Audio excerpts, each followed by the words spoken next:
Hey, what is going on, Twintendo Nation? Hope you're having an awesome day. And today I've got a Pokemon Go video for you guys. Now, it feels like it's been a while since I actually made a Pokemon Go video. I think the last one I actually uploaded on my birthday, so thank you very much to everyone who did wish me a happy birthday on that video. It really means a lot to me. Now, this Pokemon Go video is going to be slightly different to all the rest. Normally I'm just covering the news, and it's going to be a while till we get some, I think, until the end of March when the beta is released in Japan. So this is just going to be a bit of a fun video, kind of speculating where the legendaries could be located in the real world. Now, because this Pokemon Go video is a bit different to what I normally do, I wasn't too sure whether people would like it as much, so I've only gone up to the Hoenn legendaries. If you want me to cover the rest of the legendaries, I'll do a part 2. Now, personally, I'm not a big fan of part 1 and part 2 videos. I think if you're making a video, it might as well have everything in it. But I did want to test the waters for you guys, see if this video is okay and it's to your liking, and I'll just do part 2 afterwards. But anyway, let's jump straight into this list and start off with Articuno. Now, for Articuno, I've chosen Mount Everest as its location. Now, before anyone freaks out, I do realise that no Pokemon Go players will go up Mount Everest. I really highly doubt that. And probably there won't be any signal there, but it's just, you know, like I said, it's a fun video. Just speculating where, you know, legendaries could be, and it would make it a bit more legendary to put Articuno so far out of reach. Now, for you guys who don't know much about Mount Everest, it is the Earth's highest mountain at 8,848 meters. It's insane, and it would make Articuno feel like a legendary if you did have to get up there. Now, if we were being a bit more realistic, Articuno would probably be somewhere in the Alps, I'd say. So for those, you know, freaking out thinking, you know, this ain't realistic, you know, it's just a bit of fun, as I've said. But anyway, guys, let's move on to Zapdos' location, and for this I have chosen the Matterhorn in Switzerland. Now, I know what a lot of you guys are thinking. You're probably thinking the Matterhorn looks a bit too cold for Zapdos to be living there, and I think that's more than fair enough. It does look a bit too cold for Zapdos. Now, the reason I have chosen the Matterhorn over power plants is because I'm actually basing Zapdos' location on the Mystery Dungeon games. So if you've ever played the first Pokemon Mystery Dungeon games, Blue and Red Rescue Team, there is a place called Mount Thunder. It's a really jagged mountain, and I think that's what the Matterhorn reminded me of, and that's why I picked it. I can just imagine a Zapdos perched on top of that. I don't know why, and it's easy to imagine when it's in summer, guys, when there's less snow. I will say that. So the Mount Thunder does look like the Matterhorn to me, and it is a really cool mountain, the Matterhorn. Really jagged and sharp, and apparently it's one of the hardest to climb in the world, and no surprises there. So that would be really cool to have Zapdos up there. But anyway, let's move on to the final legendary bird, which is Moltres.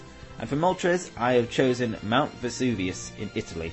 Now, if you've studied geography at school, you'll probably have heard of Mount Vesuvius before. It's the only active volcano in mainland Europe, and I think it'd be a really good location for Moltres. It's actually a tourist destination which you can go to, unlike, well, I mean, Mount Everest you can go to, and the Matterhorn you can, but they're very difficult to get to. However, Mount Vesuvius is quite a popular tourist location, so it's quite easily accessible by coach or bus. So I think it'd be a really nice location for Moltres to be. So that's why I've chosen Mount Vesuvius. By the way, guys, if you do agree or disagree with anything I have to say in this video, definitely comment down below. I want to hear your guys' opinions. You know, there's no right or wrong, really. This is just a bit of fun to discuss about where legendaries could be in Pokemon Go. But anyway, let's move on to the next legendary, and this is going to be Mewtwo. Now, this one's going to be kind of interesting. I've seen a lot of people mention this before. For Mewtwo, I've gone for Chernobyl. Now, Chernobyl is based in central Ukraine, and it is infamous for the famous meltdown it had in 1986, which led to a massive outpouring of radiation. Now, you can actually have tours in Chernobyl now, so I don't think the radiation is as bad as what it was, but it does say to avoid vegetation and stick to the roads, otherwise, you know, you might get radiation poisoning. Now, we don't know how this would actually affect Mewtwo, the radiation. I think it would probably be okay. Let's be honest, it's Mewtwo. And we've already seen Mewtwo in Times Square, so again, we don't know how legendaries are really going to work, whether they're just going to appear in every major city. But like I said, this is a fun video, and I think it would be nice to see a Pokemon that's been abandoned by society, in kind of a city, really, that's, again, been abandoned by society, due to other reasons, though, just due to a massive radiation outpouring. So I think that would be a really cool location for Mewtwo. It'd just be like an abandoned city for him to just live and chill. And yeah, that's why I chose Chernobyl, and I think a lot of people will agree with that, because I've seen a lot of comments before about Mewtwo and Chernobyl. But anyway, guys, let's move on to Mew, when this one's a no-brainer, really, and I've picked Guyana as Mew's location. Why Guyana, you ask, maybe? Well, this is actually Mew's location in the games and the anime. So in the Pokemon games, in the first Generation 1 games, according to the Pokemon Mansion journals, Guyana is the location of the jungle where Mew was discovered. So Guyana is, as I've said, an actual country in the real world. So I'd probably put Mew somewhere in a rainforest in Guyana. I think that'd be a nice location, as you guys could probably imagine. And yeah, so I think that's pretty cool, that one, how it really does tie to the real world. But anyway, we're going to move on to the Johto legendaries now, and we're going to start off with the legendary beasts. I've actually put them in one location, as you kind of see in Heart Gold and Soul Silver when they are in one location. Although they do roam around, this kind of does make sense, and I'll explain it to you now. So I put them in Kinkakuji in Kyoto, Japan. So why are they all bunched together? Well, if you remember Heart Gold and Soul Silver, you do find them at the start in the Burnt Tower. They're all at the bottom of the basement, and there is a link between Kinkakuji and the Burnt Tower.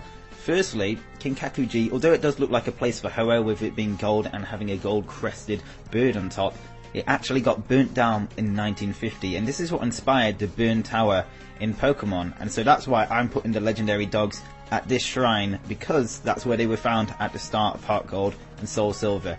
Like I said, they do roam, but you know, I could just say, you know, they're roaming around Kyoto. Again, that's an option, but I think the Burnt Tower, which is obviously Kinkakuji, would work better. Anyway, let's move on to the next legendary, and we're going to go with Lugia.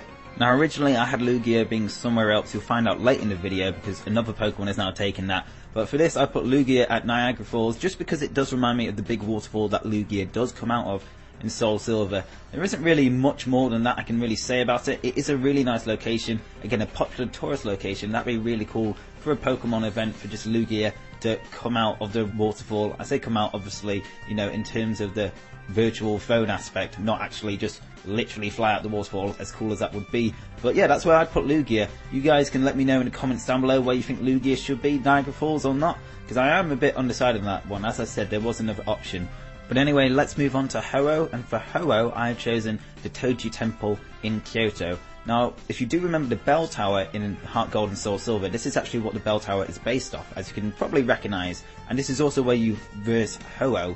Now, as you've seen from the last few legendaries, there's quite a few locations that are based in Japan, and I did try to avoid that really, you know, I want to go for that global feeling, because Pokemon is a Japanese game, I did want to spread them out a bit.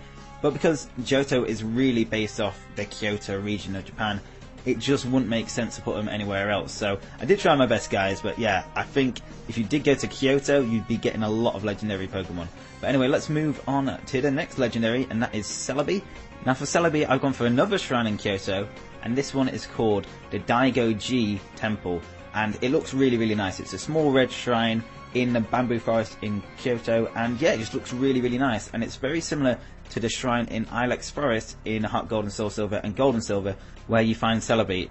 Anyway, let's move on to the Hoenn legendaries. Now these are pretty interesting. So for Latios and Latias, I did originally say they were going to be travelling between airports, because obviously they do kind of roam about and they just kind of remind me of jets, but I did remember that in the 5th Pokemon movie, Pokemon Heroes, they're watching over a city called Altamar, which is basically based off Venice. It's based off a few other cities, but mainly Venice, I'd say. So for that reason, I've chosen Latios and Latias to be located in Venice. Really nice location, does seem very similar to the Pokemon Heroes location. And yeah, I just think it's a perfect fit for them, kind of just speeding through the canals. I just think it's really cool. So that's my choice for Latios and Latias. Let me know in the comments what yours are for them, because again, I was a bit undecided on those two. But next up, we're going to move on to the legendary titans, Regice, Regirock and Registeel. So for Regice, I have gone for a place in Iceland called Skaftafell. Now Skaftafell is a national park in Iceland. It looks amazing, and there's also these really cool ice caves, which I could really imagine Regice being located in. I just think it's a perfect location. But enough of Regice, let's move on to Regirock. And for Regirock, I have chosen the Negev Desert in Israel. Now the reason I've chosen Israel of all places is because the legendary titans, Regirock, Regice and Registeel, are based off the Jewish folklore of golems. Now Israel is basically a sacred site for Jews, and so I thought, like, going with the Jewish folklore, and they do have a desert in the Negev Desert, which I'm pretty sure Route 111 in Hoenn is probably based off. That's why I went for Regirock, being around Israel, somewhere like that. So that's just my opinion, guys. Let me know in the comments what you think about Regirock. And next on, we're going to move on to Registeel, and this one is just, I couldn't think of a really good location. So for Registeel, I've chosen my city, which is Sheffield, because we're really, really famous for steel making. So Sheffield is known as the Steel City. Our hockey team are called the Steelers. One of our football team is called the Blades, basically, again, you know, about steel. and I just couldn't think of a better location. I think it is world famous for steel making, so I just thought I'd stick Registeel right in my city. Basically means I'm calling dibs on Registeel. So yeah, again, if you've got any other ideas for Registeel's location, let me know in the comments below. Now let's move on to Groudon, and for Groudon I've chosen pretty much the most active volcano in the world, and this is Erta Ale in Ethiopia. This thing is amazing. It looks incredible. From the footage I actually remember seeing in geography back when I was like a teenager, it looks amazing, and it just seems like a perfect location for Groudon to be. A really deep magma pit, and it's just so intense and incredible that I just could imagine, you know, something as powerful as Groudon being located there. So I've chosen Erta Ale in Ethiopia as Groudon's location. Definitely check it up if you get a chance after this video. It's an amazing place. Anyway, let's move on to Kyogre, and I've chosen Mariana Trench for Kyogre's location. Now this was actually going to be Lugia's location, because I think there's Silver Trench and Mystery Dungeon. I'm pretty sure that's where Lugia is based in one of them. So I thought, oh, okay, fair enough, there's a trench, we'll put Lugia there. But it does suit Kyogre more, just because I can imagine Kyogre going down to the deep depths of the sea more than Lugia. I think Lugia is a really good swimmer and stuff, but wouldn't go that far down. But, you know, that's just my opinion. I thought Kyogre would definitely be more suited than Lugia.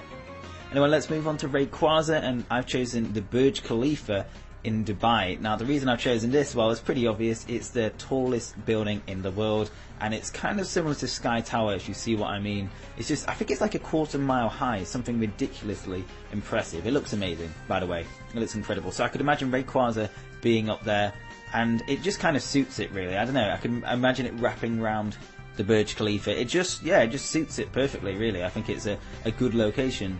Anyway, next up with Jirachi, I've actually got two locations. This is one I couldn't decide, so I'll let you guys decide in the comments. So first off, we got Waitomo Glowworm Caves. Kind of reminds me of a starry cave, and this is actually in New Zealand, by the way. Looks really impressive, and it just reminds me of somewhere that, you know, Jirachi might hibernate. Looks like Star Cave, as we've seen. I think there's Wish Cave actually in Mystery Dungeon. It probably reminds me a bit of that as well. But yeah, it just looks like a Jirachi location. Now, there's also a place in China called Wulingyan, I think it's called. Apologies if I mispronounce that. But anyway, the location in the Jirachi film is actually based off that area in China. As you can see through the similarities, it does look very similar. So again, Jirachi could be hibernating somewhere in China. I'll let you guys decide. I think I do prefer the Glowworm Caves, but the one in China does make more sense. Anyway, we're going to move on to our final legendary, and this is Deoxys. And for Deoxys, I've chosen Area 51. I mean, you know, it's an alien Pokemon, it does make sense. Mewtwo would also be, you know, kind of a good fit here, but I just thought Deoxys would probably make a bit more sense. So, again, you know, it is a bit silly because obviously you can't get to Area 51, you wouldn't be able to catch it. So, like I said, just a bit of fun, this video. So, if you do want me to do part 2, let me know. But yeah, that's pretty much it for this video. So, if you did enjoy this, a fun video, definitely drop a like, I'd really, really appreciate it. If you want to stay up to date with all things Pokemon Go and Pokemon Sun and Moon related, definitely hit the subscribe button down below. And yeah, that's pretty much it, guys. So I hope you have an awesome day, and I will see you on the next video. Peace!